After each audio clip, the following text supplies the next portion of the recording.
You saw the split. Grade 4, one stamp on a government medical form, and the 7 men who'd spent a decade doing everything together were sorted into 2 different categories of South Korean law. 6 went to army bases, 1 went to a civil service desk, and the torn shoulder cartilage that separated Suga from the rest of the group didn't just trigger a classification. It dropped the most valuable act in music into a standoff between a military apparatus, a collapsing national birth rate, and $3.6 billion a year. Every outlet reported that Suga served in public service. Almost none explained the machine that put him there, and not one explained the line buried in Korean law that proves he was never actually locked out of combat duty. Rewind to 2012. A trainee named Min Yoongi is working delivery shifts to cover his living costs, and he gets hit by a car. His shoulder absorbs it. There's no surgical suite, no rehab program, no medical team because there's no money and no time. He debuts the following year. He performs on that shoulder through the arena runs, through Wembley, through every award show you've ever rewatched. By 2019, the injury finally has a clinical name, a posterior labral tear of the left shoulder. Big Hit's own statement later describes symptoms that go far past stage discomfort. An inability to raise his arms high, sudden bouts of pain, a condition that had begun affecting him in daily life, not just in choreography.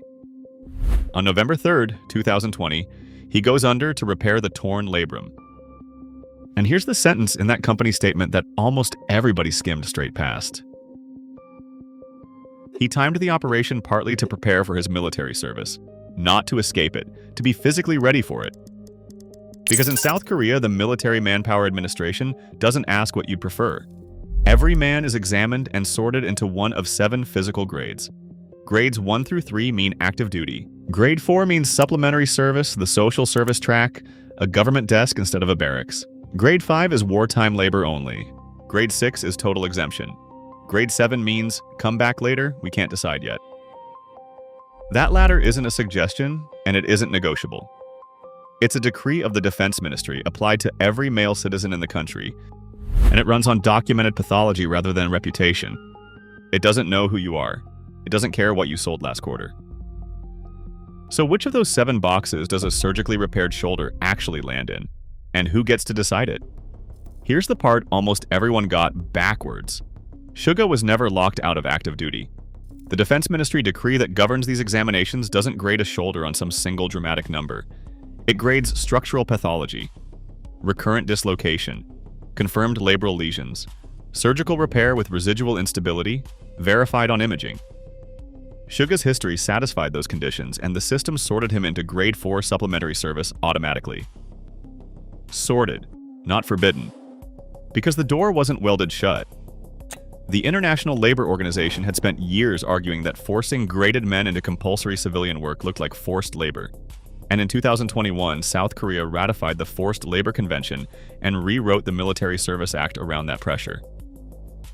Men graded 4 were no longer simply shut out. A route existed to be re-examined and enlist as an active duty soldier instead, which means that shoulder never sentenced him. It set a default, and the default was the long road, and he took it. Now look at the file sitting next to his, because this is where the system shows how cold it is.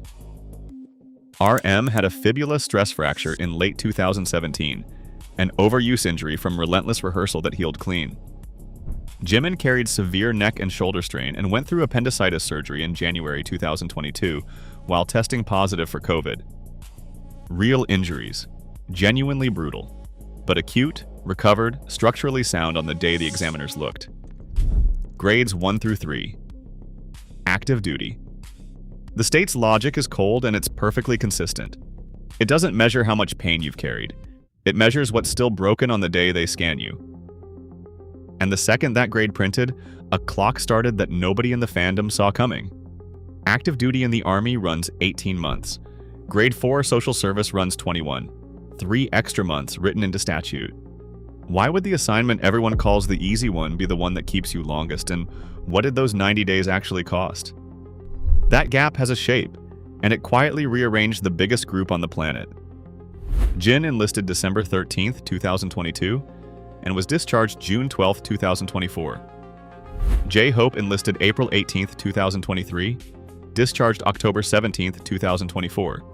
Suga enlisted September 22, 2023, third of the 7 to go in and didn't come out until June 21st, 2025. Dead last. RM&V enlisted December 11th, 2023 and walked out June 10th, 2025. Jimin and Jungkook 1 day behind on each end. Read those dates again because they hide something. Suga entered service nearly 3 months before RM&V, Jimin, and Jungkook, and he still came home after all 4 of them.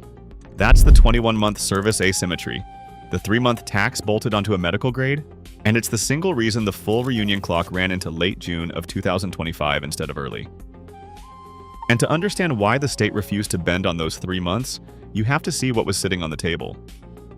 In December 2018, the Hyundai Research Institute calculated BTS's annual value to South Korea at more than $3.6 billion, a figure the institute compared to the combined output of 26 mid-sized Korean companies. The same research tied over $1.1 billion in consumer goods exports, clothing, cosmetics, and food to the group in 1 year alone. 1 in every 13 foreign tourists who entered Korea in 2017 came because of them. And if the group simply held its position, that same institute projected the 10-year total would clear $29 billion across the decade. That's the number sitting on the table when 7 enlistment notices come due at once. Not a band taking a break. A line item visible from the national accounts. So when enlistment finally came due, this stopped being a scheduling problem and became a macroeconomic conscription standoff, and the government had to pick a side in public. In December 2020, lawmakers had already blinked once, amending the Military Service Act so that cultural figures honored by the state could defer service until 30. Then, through 2021 and 2022, politicians introduced bills to build an alternative service pathway for pop artists the same lane Olympic medalists and classical prize winners walk. Those bills hit heavy resistance and never became law, and the public wasn't the obstacle. In September 2022, a Real Meter survey of 1,018 adults found 60.9% in favor of letting artists who elevated the nation's standing serve through alternative service.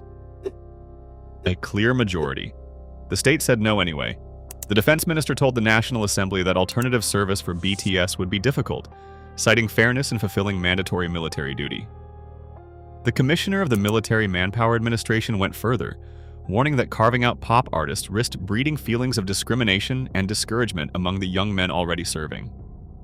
Behind both statements sits a demographic cliff. South Korea's birth rate has collapsed, the conscription pool is shrinking every year, and every exemption granted is a body the military doesn't have. So a government looked directly at $3.6 billion a year and chose the principle over the money. No exemption, no carve-out. 7 men, 7 physical examinations, and whatever grade the paperwork returned. And that decision is exactly why the ending nobody predicted actually landed. Because when the system refused to bend, Suga didn't fight the paperwork. He never chased a re-examination to swap into 18 months and buy back a season of his career. He took the longest road the state offered him, froze a global solo catalog, and went silent for 21 months. Think about what was surrendered inside that window. Social service personnel are barred from outside commercial activity for the entire term. For a producer sitting on a global solo catalog, that's not a pause. That's a shutdown, and it lasted 90 days longer than anyone else's. No releases he could promote, no shows he could play, no revenue he could touch. At the exact age most artists are told their window is widest. Which is what makes the whole draft-dodging accusation that shadowed this group for years collapse completely. Every argument about privilege assumed there was a backdoor and that money would find it. Then the 7 of them walked through the front. The state graded them like any other citizens. One man drew the longest sentence in the group on the strength of an injury he got delivering packages before he was famous, and he served every day of it. An army understood the assignment. There was no campaign to overturn the grade, no petition war against the ministry. The fandom took the 21 months and turned them into the most patient stretch in modern pop, holding a global audience together for a group that legally couldn't speak to it. A shoulder injury from a delivery bike in 2012 ended up dictating the return date of the most valuable act in music, and the only thing that outlasted it was the audience. So, which one was the harder service, the 6 who went to the bases, or the one who did the extra 3 months alone at a desk with his catalog frozen and his name on every accusation? And does a medical grade actually measure any of that? I want to hear where you land on it. Because the examination room was only the visible half of this. While 7 men were graded, processed, and scattered across 2 service categories, an entire corporation had to keep a global empire breathing with its only product legally unable to work. And how Hybe engineered that 1,000-day silence is already loading right there on your screen.